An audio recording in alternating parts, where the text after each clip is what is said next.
Thank you for being here. English is fine, yes? Bucharest is a pretty busy city these days.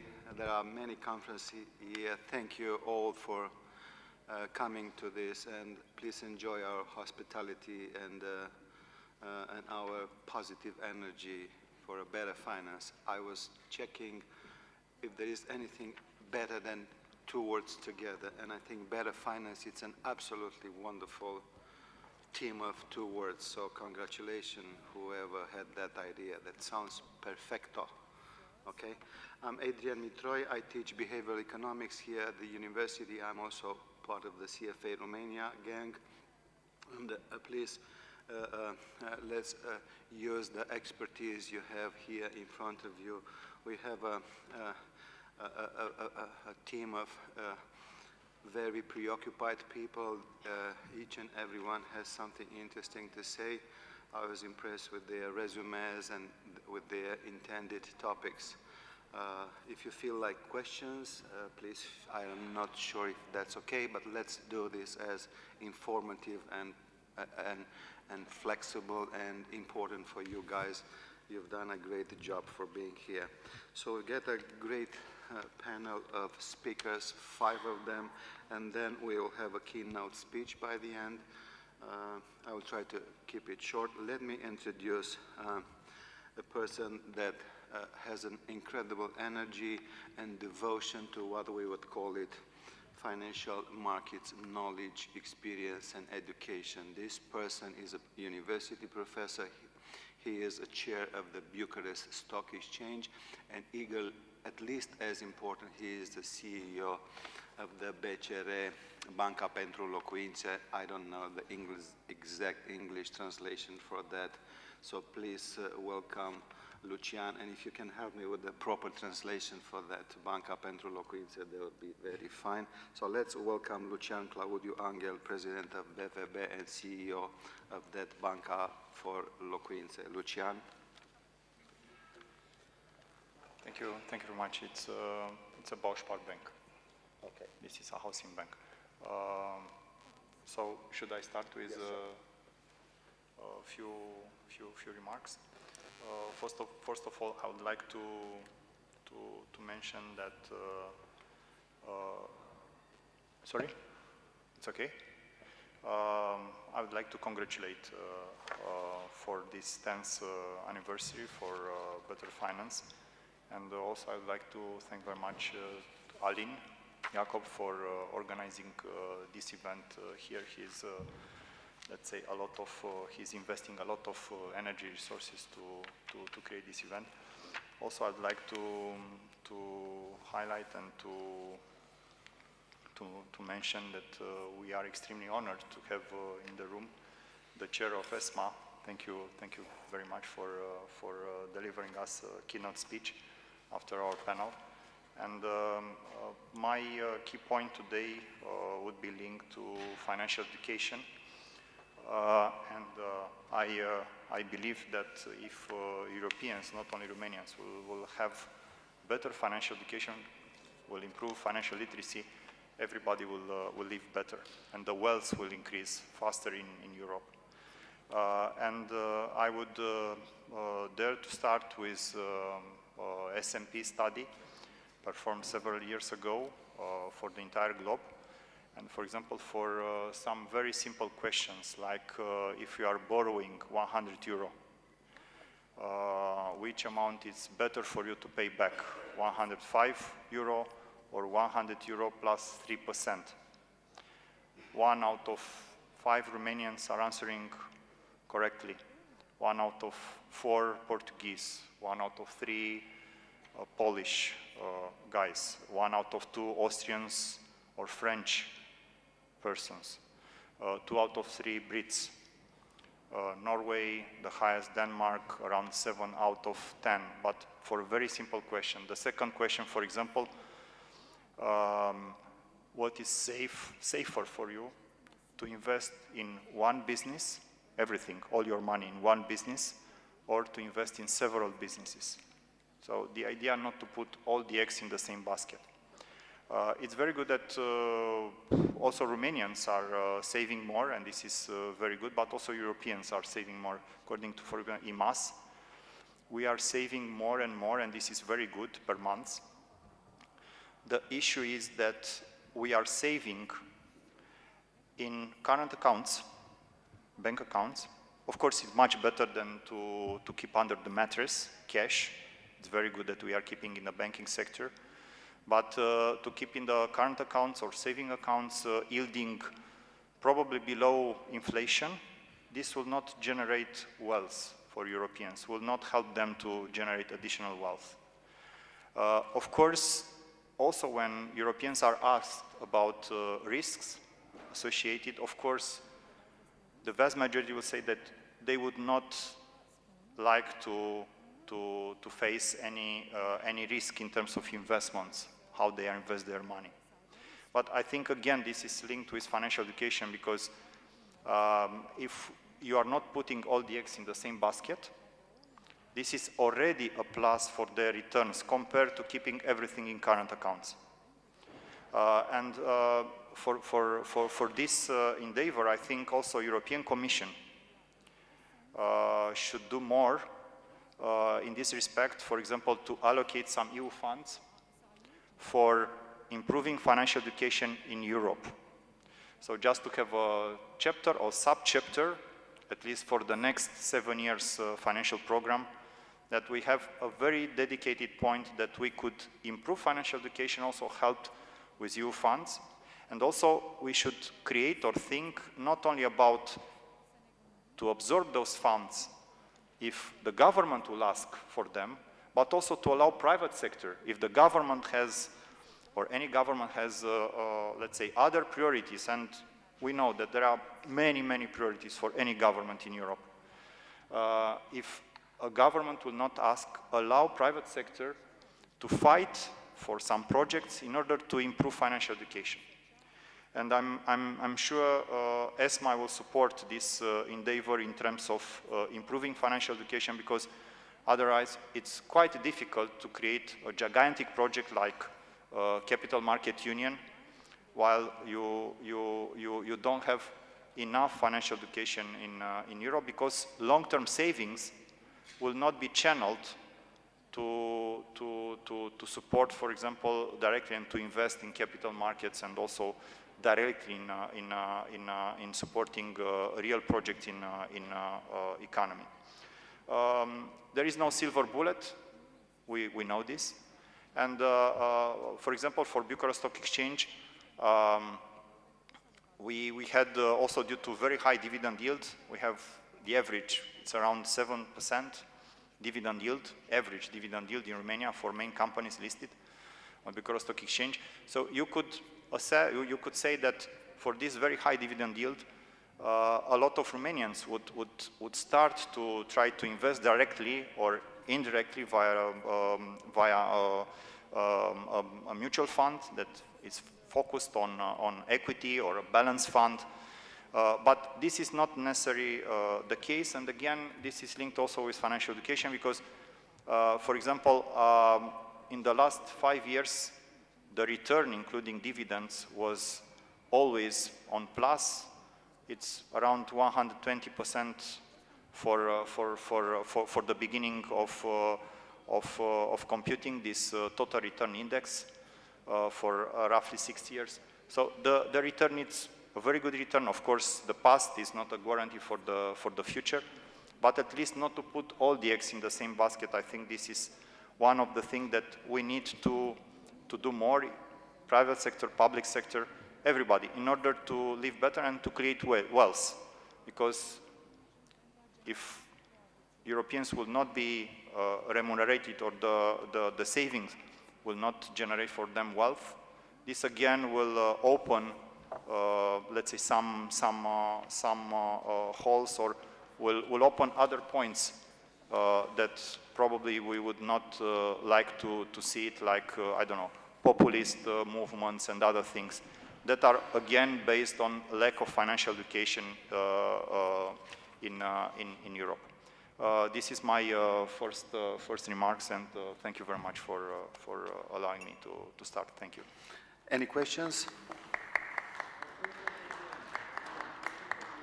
At the end, yes? Okay.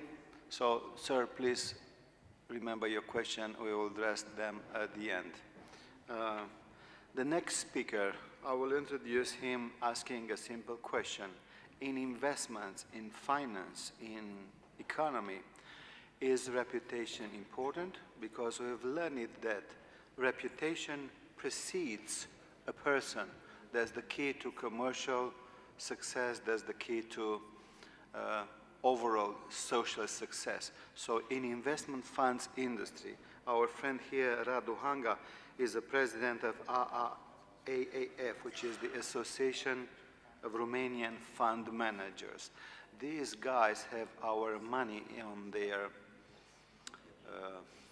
management, okay? So we are very careful on what they say, how they feel about the markets.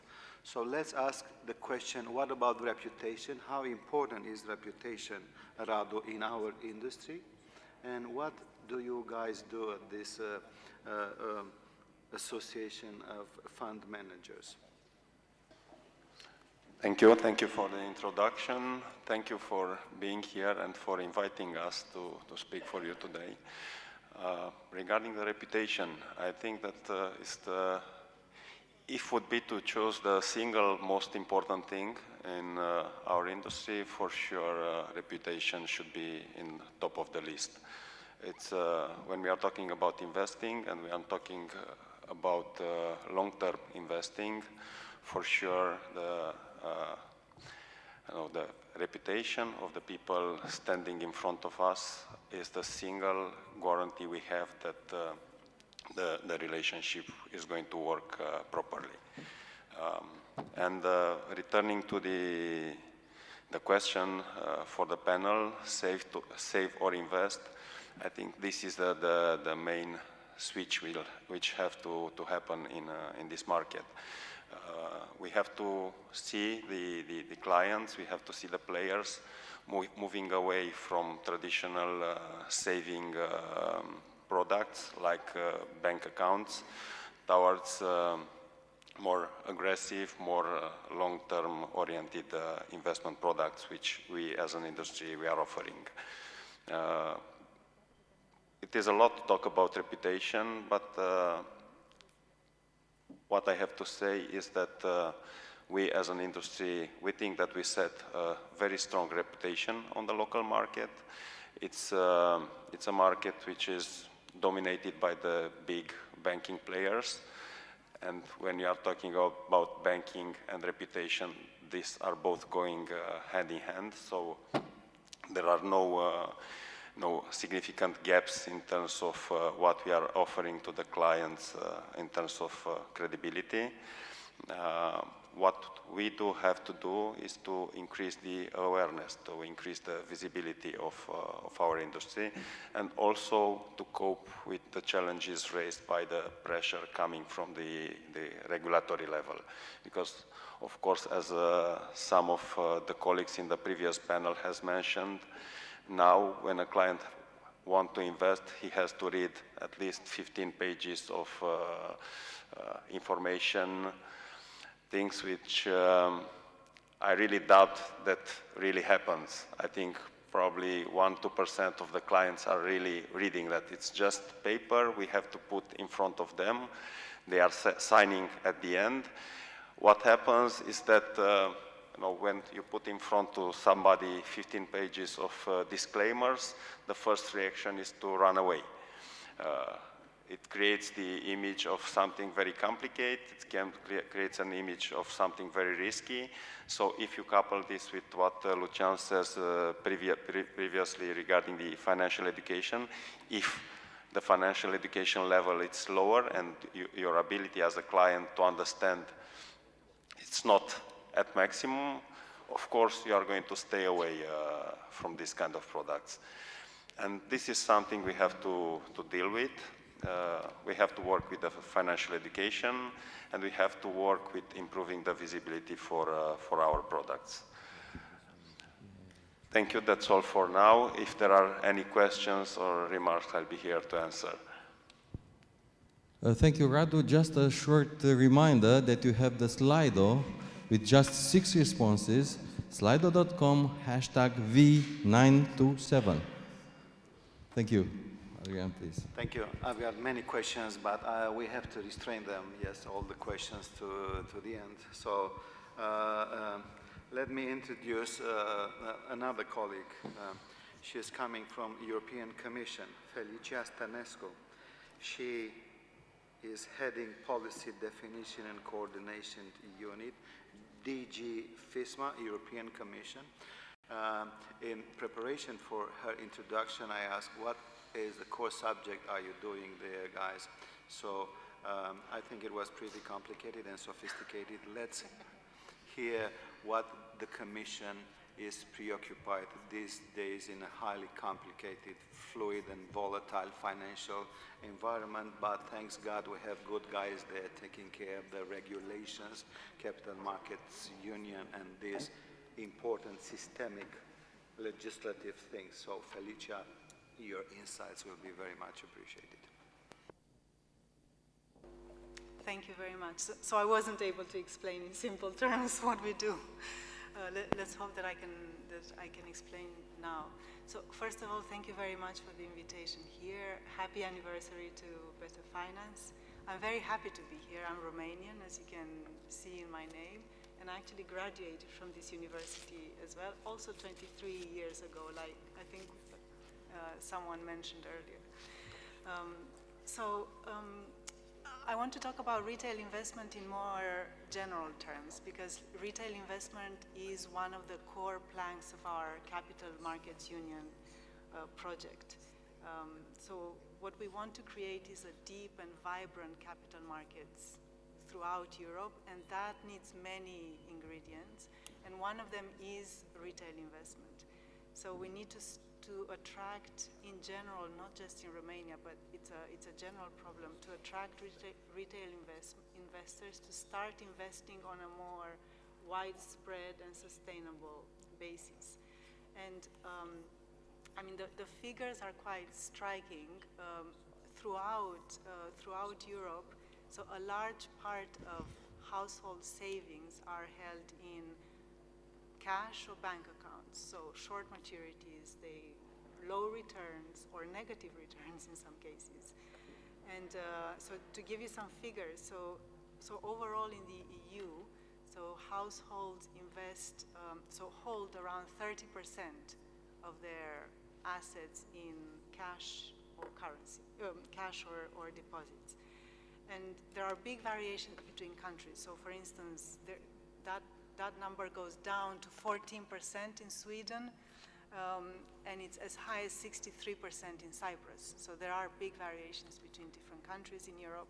And in Romania, it's 38%. So 38% held in cash and deposits. So it's not hugely above the European average of 30%, but that 30% is relatively high. And what is more striking in Romania, and you heard a lot about this on the previous panel, is in particular the insurance and pensions. And here, on average in the EU, households hold 40% of their assets in insurance and pension products, whereas in Romania it's 9%. And you heard all the reasons why on the previous panel. So while it's a particular problem, let's say, in Romania for insurance and pensions, in general, retail investment is a challenge throughout Europe and something that we want to address with our Capital Markets Union project. And it's a challenge because everybody loses out. So investors, individuals, they do not get enough return on their money, and that money is not put to productive use. So, I mean, the solution is not straightforward, but there are a few things that are really important for this to be tackled. And the first and foremost is financial education and literacy. We certainly agree that there needs to be a basic understanding of risk, rewards, how markets work, why it is important in the first place to save for the long term. So that is the fundamental. Then information. So people need to have access to information that is delivered in a simple way, so not the 40, 50 pages that we heard about. I agree that it's off-putting. People just don't make the effort to try to understand the 40 or 50 pages. And then the third element is availability of profitable investment opportunities. And tax has a huge role to play in this. Tax incentives, we heard about that earlier today. But also liquid stock exchanges, they have a huge role to play in creating investment opportunities. Success stories of IPOs that make investors, retail investors kind of hungry to want to get onto the stock exchange. And in general, just a breadth of pension, life insurance products. And then the last, but perhaps the most important element is confidence. So confidence to invest, confidence that the investment products do have the risk profile that they say that they have and that correspond to our risk appetite.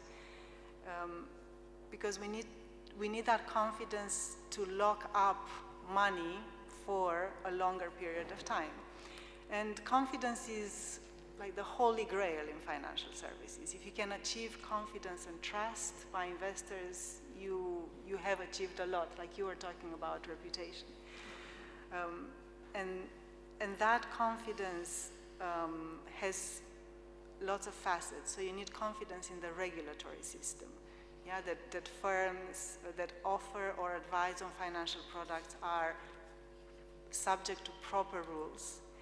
Then you need confidence in the supervision of those firms. So confidence that those rules are applied as they should be applied and that the supervisors keep an eye on firms to ensure that they manage risks properly and they don't mismanage funds.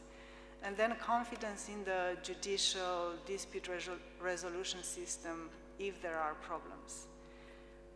And some of these things can be tackled at European level. Others need a more national or even regional approach.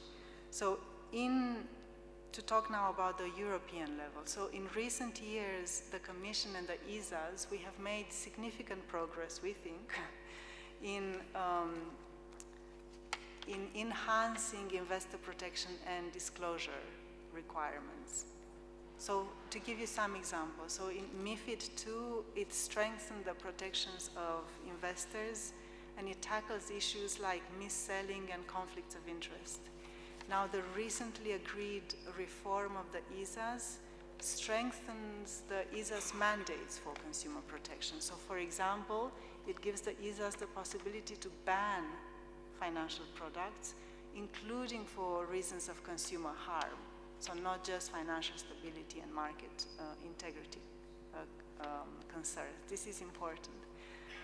Then the IDD, and you heard a lot about it this morning, I won't go into details, but it defines rules for insurance-based investment products to give consumers comparable levels of protection.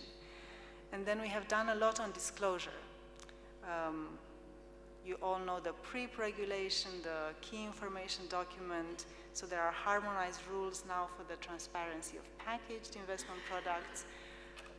Some say that those rules are too complicated. I mean, let's look at that if that's the case, but knowing that changing regulation too often is not good either.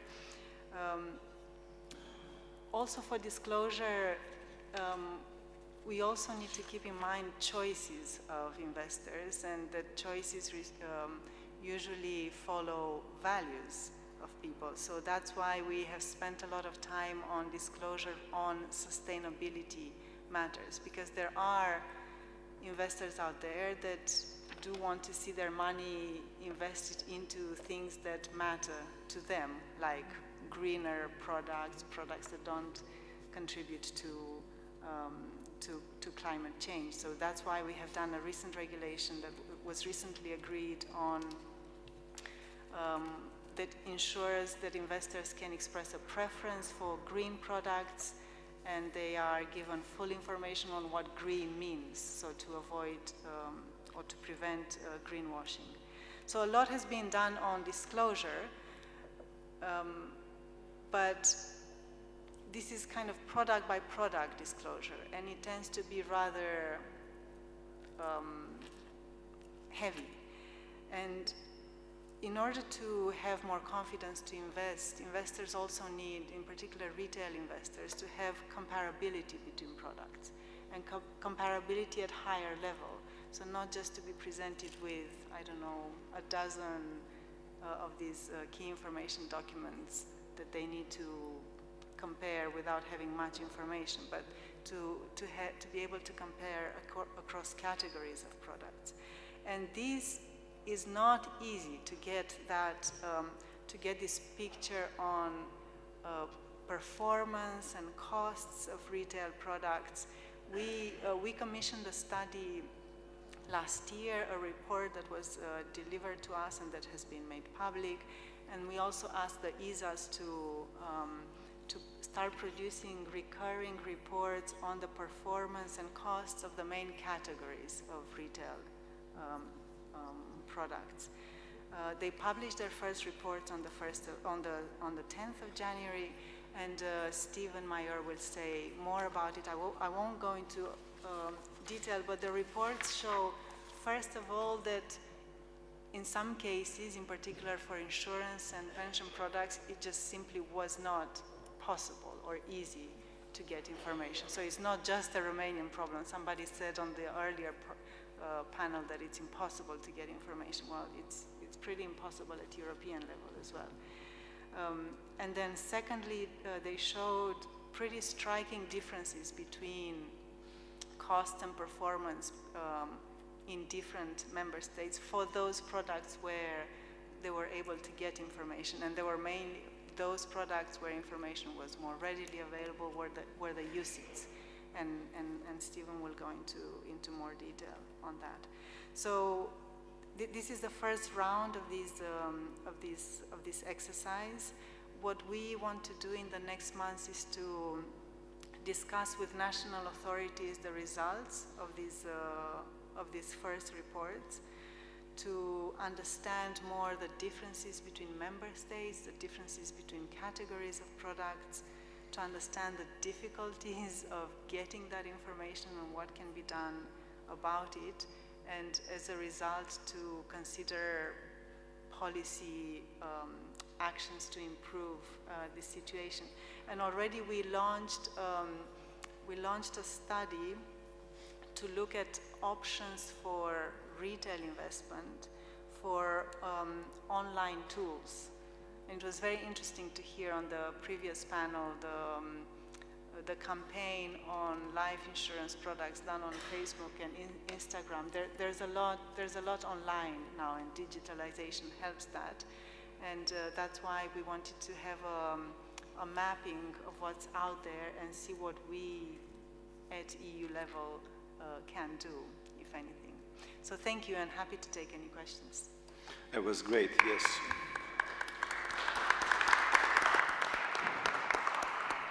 That sounds pretty complicated, so you understand why I was pretty confused.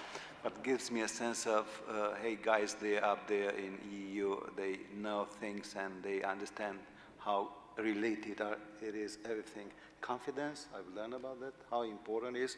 Confidence, transparency, all the buzzwords we all love. Let's move to a professor, university professor. Interesting perspective, reading his biography. He is on commercial, financial, and banking. He is also European, French, and also English, Anglo-Saxon perspective on that. So I think we have a great opportunity to listen to Professor Pierre Henri-Conac from University of Luxembourg on how the European commercial financing and banking legislation looks like in the future. Sir. Thank you very much. First, I want to thank Better Finance for inviting me, and especially Guillaume Prache, who has been doing a wonderful job, I have to say. I've been following his works since I was at the stakeholder group at ESMA, and been very vocal. We all remember this. So he's been a tough supporter. So happy birthday also to Better Finance, happy 10 years. And I think this is a very important job that Better Finance is doing, and I think is going to be even more important in the following years. And for one reason, which I think also will be my key message. I mean, if you want to develop markets, if you want to have, well, developments, you need three things, but only three. Enforcement of rules. Second, enforcement of rules. Third, enforcement of rules. If you don't have enforcement, you have no trust, which appears. So this is the key point. So I wanted to speak after the Commission, because I thought the Commission will provide the rules. That's very nice. But rules are nothing without enforcement, and all these mis-selling scandals we had in Europe were mostly about non-enforcement of rules, and we heard it also in the first panel. Okay, so I was asked to discuss a bit the situation at the EU level, but also in Romania. What ideas, could be brought to develop, Romanian markets and investments. I think Europe really is a patchwork. Each member state is very different. There are not two identical member states, and here we're dealing with, cultural differences, which are very strong. And when we look at retail, I mean, retail markets are national. Are mostly national. Maybe this will be reduced thanks to the Capital Market Union with all the efforts by the Commission, but it's an uphill battle because most people invest in what they know, and what they know is national, not to mention language barriers. So also you have, investment habits in many member states. So in Italy, they invest into sovereign bonds, Italian bonds, in bonds in general. In France, a lot of people invest into life insurance, which inside you find essentially sovereign bonds. The French state issues a lot of bonds, so people go buy them. So each country is really different in terms of the policy to put in force and to adopt. As to Romania, I had a look at Romania in preparing this report, and I see Romania is a small market. It's not very large, but still, you have 82 companies listed, if I'm correct, on the Bucharest Stock Exchange. It's also a market which I think is something to keep in mind, where the banking sector is massively owned by foreign banks, meaning that probably products will be, prepared in some countries and then sold into the Romanian market rather than being, adapted from the start. So this is something that maybe product governance will help to solve, forcing people, in Milano or in Austria or in Paris, basically, to think about the type of product they want to sell also in this market. Also something which was striking, maybe it's a kind of extreme in Europe, is what was mentioned, that there's little investment in financial assets, and 52% of financial assets are deposits, basically, in Romania. So people in Romania, if I understand correctly, they must be investing, I guess, into real estate, I guess, but half of the assets are just deposits, doing nothing. And I think also this is not just an issue of Romania, in a sense, because we are all here, and the Commission is saying this is not normal, that so many people, they leave the money, in the bank account and nothing happens. Yes, but there's a reason for this, I think, which is, I would say, the elephant in the room, which nobody seems to be speaking about. This is the zero interest rate policy that you have in many member states when you have in Eurozone. So what does it mean? And I think this is something really which triggers this behavior. Because 30 years ago, people would have a choice between saving and investing. So the title of this panel is Save or Invest. Well, today you have no more choice. You cannot really save, because saving was, leaving money in some safe system, or bonds, and you will get 6 or 5%. And you will live happily, you will retire happily with your 5 or 6%. Today, you have 0. So you cannot really save. you are being forced, basically, to invest, which is not maybe bad as such, because it's more dynamic. But we are asking people to go into investment without any knowledge or any confidence. So this is why you say, well, we need to give financial education of people so that they can invest, because saving, in a sense, is not much really an option. But what we see from the EU comparisons is many people, they don't know how to invest, or they have no trust. So they just stay stuck with deposits which yield zero and which are actually, adjusted for inflation, money-losing proposals, because they have no, they don't know how to do it. So 30 years ago, the world was more simple, you know. You could, you say, I don't want to take too much risk, I go to the bond market. And this was easy, but today it's almost impossible. So we face an issue of this type of policies which force people to go, and people don't want to go that much because they're not used, you know. It's like, no, do you open the hook of your car very often to see how it works? It's very complex. You know, if you want to invest, it's not easy. Even for the professionals, it's not easy. So how can it be for average people, you know? And we tell them, okay, you know, you cannot leave the money in the bank account because it's zero. Go to the stock exchange, which is good, by the way. But they say, I'm lost, you know.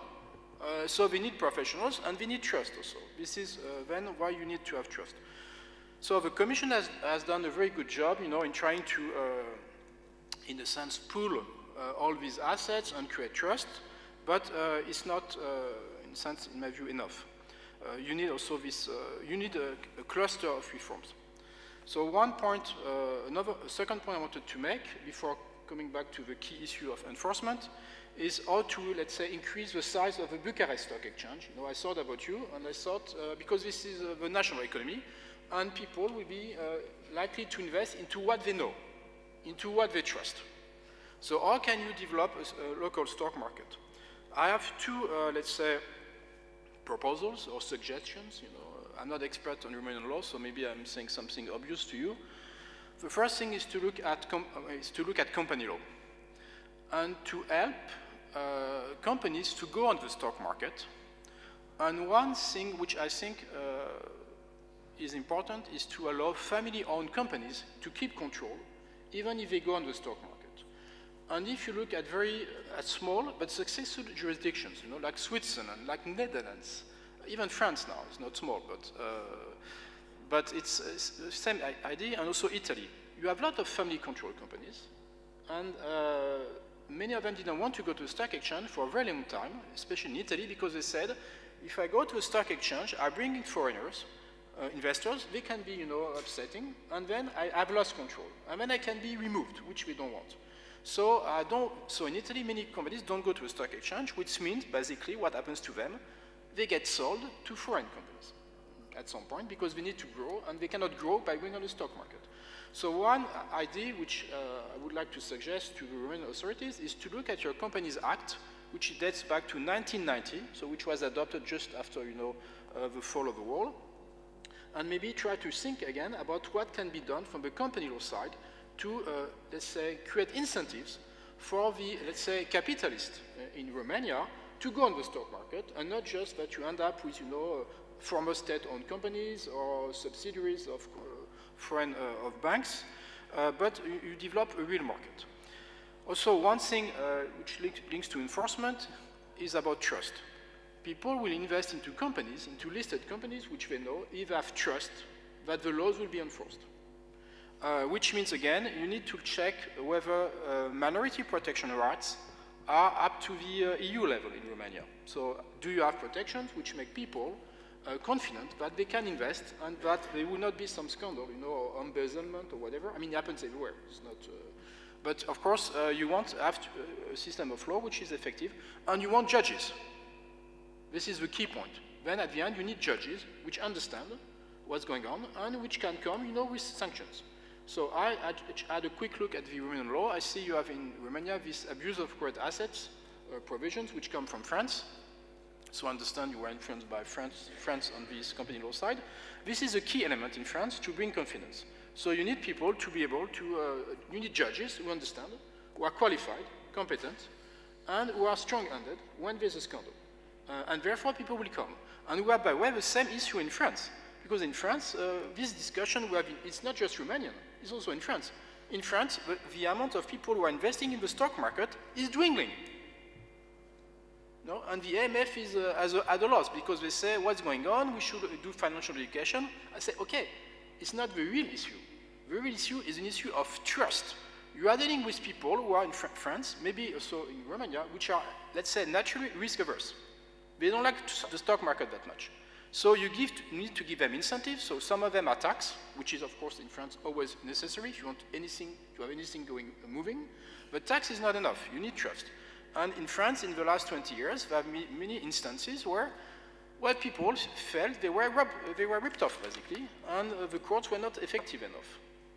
IMF is doing a very good job, I have to say, but it's not enough. You need both public and private enforcement. And once you have created say, deterrence, then there will be less scandals and you have more positive results. Okay, now to finish, because I have to... if you're talking about enforcement, I have to enforce 10. Yeah, okay. So I will self-enforce myself very quickly. So the last point is the financial market rules. You need enforcement at two levels. At the national level, so you need a very well-funded authority, the ASF, and you need also private enforcement with lawyers, with associations, which, see, I have self-enforced myself. That's right, enforcement, phones off. Yes, okay. Well, maybe one last point then. Yes, sir. The EU level also can play a big role, and you have one thing which is useful, supervisory convergence, which is done by ESMA, but I have to say, and I say it very clearly, I'm extremely disappointed by the result of the ESMA review. Because essentially, the only point which could make the supervisory convergence work, which was to have an executive board, independent executive board which would take the decisions on supervisory convergence, has been removed at the last moment during the negotiation. Which means, I'm very sorry to say, that we will have some supervisory convergence which brings improvement, but it will be very small. I think it's almost doomed by what has been decided in the trilogue. So I'm very upset, I'm very sorry to see, okay, there are more tools, but will supervisory convergence work? I'm very doubtful. Maybe Stephen is not the same view, but I stick to my view, it's a disaster. I'm very upset about this. There was an opportunity to make it work, it has been removed. Thank you. Let's move to give another positive perspective on that.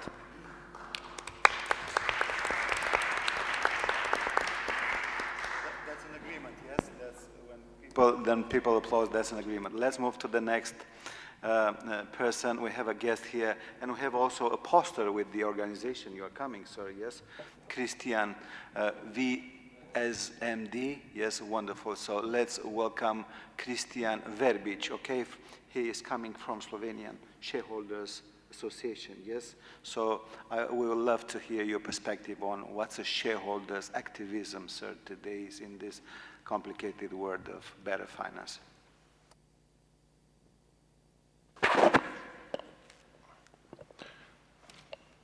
Good day. Thank you very much for the invitation, Better Finance. Congratulations for the 10th anniversary. And thank you very much as well to the Better Finance Romanian Member Association for this event and very, very well-organized conference. Regarding the question, it's shareholders' activism. I would say that there are, of course, quite some aspects from which we can take a look on so-called shareholders' activism. Definitely most known would be probably general assemblies of the companies, where, of course, with bringing together, organizing shareholders, with sending them or getting their proxies for general assemblies, shareholders can achieve what their goals are. In most cases, of course, goals are to get a proper dividend, to have at least some influence on the corporate governance, on the governance of the companies, maybe with representative in a monitoring board of directors, and so on. And of course, there are other issues that are important from the point of view of general meetings or general assemblies. Then would be next aspect, definitely it's not just enforcement, but also the legislation, the basics, and in this case, of course, shareholders, especially shareholders association, can have and should have an important role. The national one, and of course the one on the international level, let's say the European Federation of Investors, like Better Finance is, for the legal part and rules from the European Union, and of course the national associations on the national state level. To, of course, ensure that the environment and the climate for investment for shareholders is better, going from taxation, going from all kinds of costs that might be a case of matter, interest, and diversity in quite a lot of cases. Maybe if we will have time, I'll later tell about some particular problems or cases or varieties that we are dealing with on the national and on international level. Then if I go on, definitely one of the aspects would be also the enforcement regarding the cases more or less on the courts.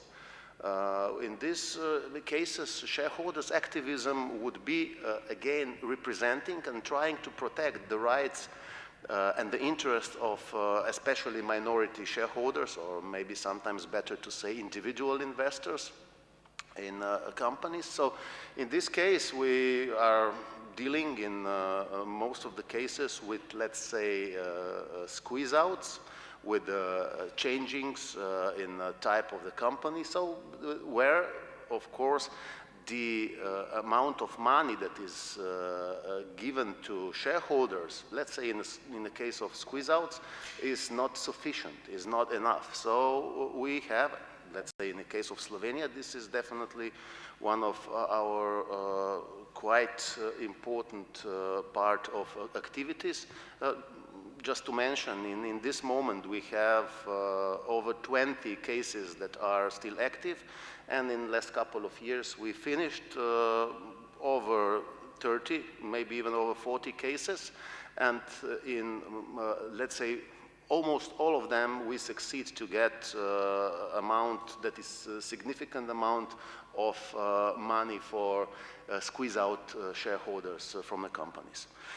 So then, let's say, regarding the shareholders' activism, you have been mentioning that, of course, there is also present some of our VZMD programs, the international business investor programs, Investor Slovenia and so on. I mean, we consider that maybe fourth aspect of shareholders' activism could be as well how to, with establishing connections among business and among investors and the ones who are looking for opportunities to invest money, especially if they are also the individual investors, we can, of course, not just promote, but present and educate also the potential investors in the companies. And of course, if they invest in shares, the share price is stable or it's increasing. And this is good for a company, this is good for other shareholders. So this would be maybe the fourth aspect of shareholders' activism as we see it in Pan-Slovenian Investors and Shareholders Association. Maybe since this meeting is taking place in Bucharest, in Romania, which is, as well as Slovenia, one of the post-socialist societies, and let's say like we have quite similar situation in the societies of Central and Eastern Europe, that there was really a great chance for investors, for shareholders, for public companies with the change of the socio-economical system from socialist one to a capitalist one. Because if in most of the cases, the process of privatization turned most of the citizens, in the case of Slovenia, all of the citizens into shareholders. So let's say if you have the population of Slovenia of 2 million citizens, you all of a sudden got 2 million of shareholders of all the property and all the companies that used to be in a common common priority, I mean, in the state ownership before. So then, of course, you have hundreds and hundreds of listed companies. You have so many shareholders that it's a very, very good basis if you educate them that you have really quite efficient capital market. Unfortunately, in most of the cases, this was not the case. Let's say in Slovenia, just in, and especially what is maybe interesting and important also for this occasion, because of the project of so-called common European capital market, the effect, especially in Slovenia, and I would dare to say in most of these cases of post or ex-socialist states, is completely the opposite than it should be. Because it meant that, let's say, in last couple of years, we now have around 70,000 of shareholders. Just 2-3 years ago, we had 500,000 still. And unfortunately, it happens that the costs of being share owner, being the investor, became too high with the changes. If before the issuer was directly the one who paid the dividends, just for example, now you need, of course, dividends to come to the investor. You need a clearing depository agency, then a member or a stock exchange or the financial intermediary. And then at the end, so you have 3 steps that each one takes his own part to come to and get some yield of your investors. Conclusion, please.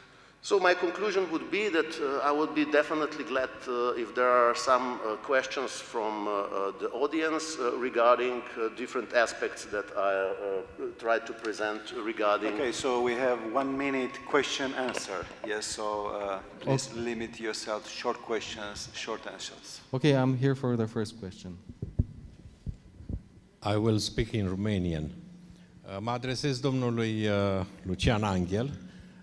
Mă numesc Emil Bojin, din partea Asociației Pro-Consumatori. Domnule Anghel, ați spus că există o tendință de creștere a depozitelor bancare din partea consumatorilor. Pe de altă parte, presa este foarte vocală, spunând că creșterea României este bazată pe consum. Aș dori părerea dumneavoastră despre această contradicție. La cine adresați întrebarea? Da, la domnul Lucian Anghel, care și notează acolo ceva. Cu permisiunea dumneavoastră o să răspund în engleză. Foarte bine. Thank you. So the question was that I mentioned that we have an increase of current accounts saving in the, of course, banking sector, and how is this linked with the fact that GDP growth in Romania is based on consumption? So both are true. So and they could coexist in any economy.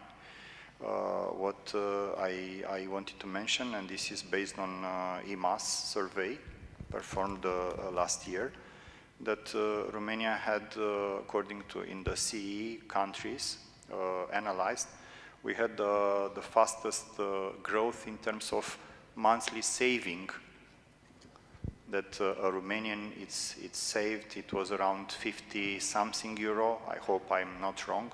It was only last year we reached the same level as a Hungarian guy. It's succeeding to put aside. Of course, half versus a Slovakian guy, 4 times less than an Austrian guy. But still, the rhythm of growth was the highest. So I mentioned that the rhythm of growth is the highest in Romania compared to other countries in the region. And I think this is a very good thing, because what I deeply believe is that we need, here also in Romania, to copy what other countries did in terms of saving, because really we need to build a saving culture in Romania. And other countries, and we need also to copy, other countries are starting from kindergarten. Because for sure you could see in, let's say, Germanic countries that in any house, all the coins are put in, you know, piggy bank, pușculiță, you know, and I saw with my eyes small children going to a bank with their piggy banks, you know, and it's kind of, you know, we have in Romania a special week when you could have different other activities. You could copy this and to organize one day to try to go to a bank and to understand, even if you are in first courses in the primary school, not kindergarten, but I saw small children trying to understand and being prepared to this saving culture. And consumption, this is the figures coming from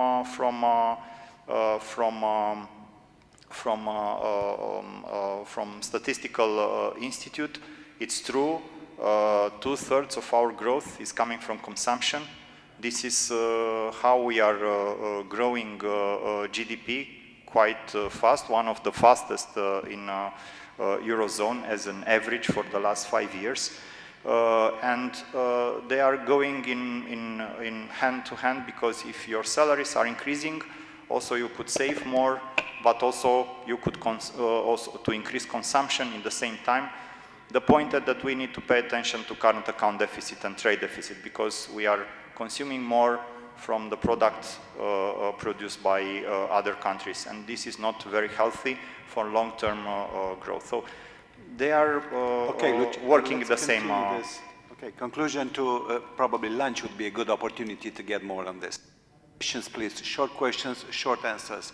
Organizers ask us to squeeze out our time. I'm here for the last question, please, because after that we will have the keynote speech of Stephen Mayer. If anybody else want to ask something, it will be a very nice lunch upstairs after the celebration of 10 years of Better Finance anniversary. Please, your short question.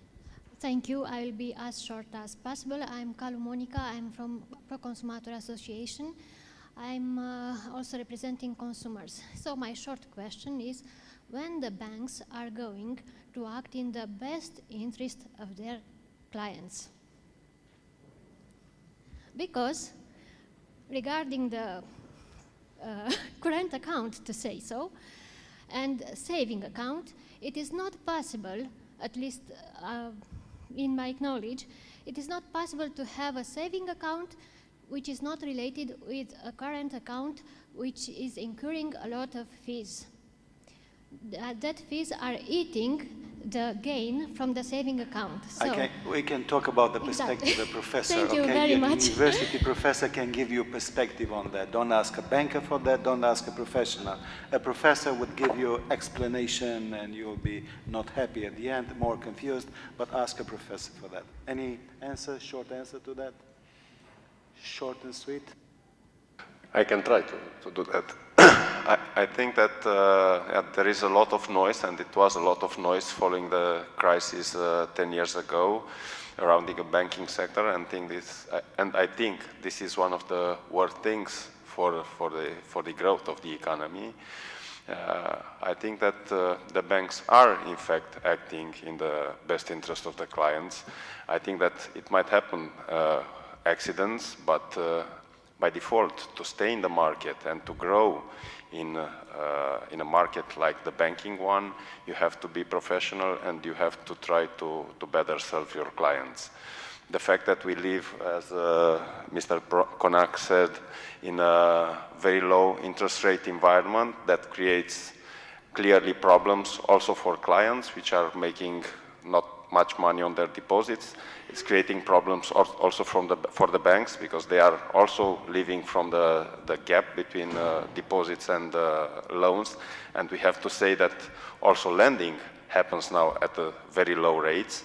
So the life is difficult for both clients and the banks. Okay, but for you. sure we are doing the best. Okay, so let me pass the word to our amphitryon here, and with a great thanks, and he will take it from here, Aline, and we have another short speech on that. Thank you. Thank you very much. It was a great panel. Thank you very much to all panelists. Thank you very much. Now, applause, please.